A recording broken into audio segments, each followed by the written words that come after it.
발치 후 즉시 식립, 그 이후에 주의사항에 대해서 말씀드리겠습니다. 안녕하세요.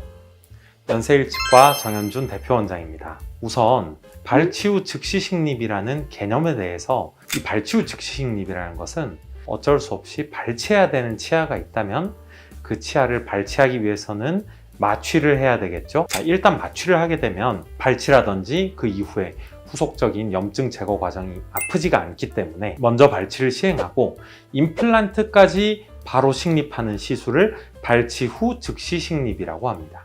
과거에는 발치 이후에 먼저 3개월을 기다리고요. 또 임플란트 식립을 한 이후에 3에서 6개월을 더 기다렸습니다. 그 이후에 다시 2차 수술을 위해서 잇몸을 절개해서 치유지대줄을 꼽아주는 2차 수술까지 시행을 하여야 하였습니다. 그 이후에 1개월이 지나고 나서야 그제서야 본을 떠서 기공물을 제작을 하게 되는 거죠.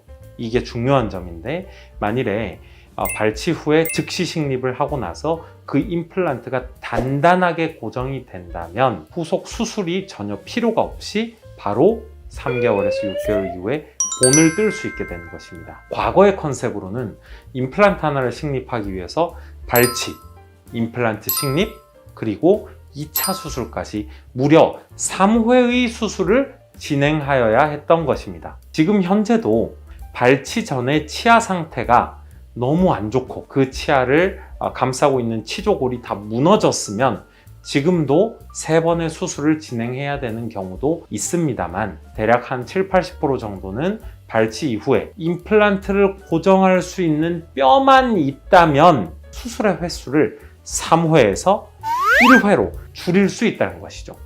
그리고 수술 3번 해야 할 것을 한 번만에 끝내게 되니까 환자의 편의성, 이런 다양한 장점이 있는 것입니다. 어떤 환자분들은 이런 질문을 하십니다. 혹시 위험하지 않나요?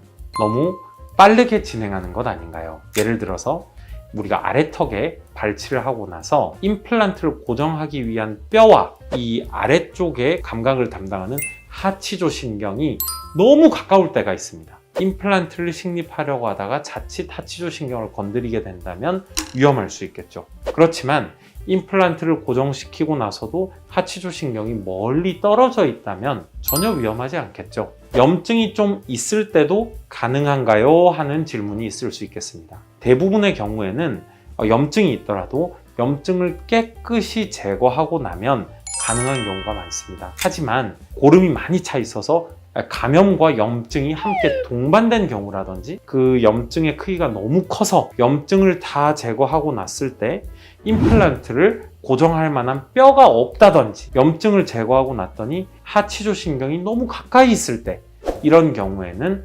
불가능하겠죠. 그래서 증례에 따른 진단이 가장 중요하다고 말씀드릴 수 있겠습니다. 또 다른 질문으로는 발치 후 즉시 식립, 실패율은 많은 논문들이 있는데요. 그 적응증만 잘 선택을 해서 수술을 한다면 실패율은 3회에 나눠서 하는 일반적인 임플란트 술식과 유의한 차이가 없다는 것입니다.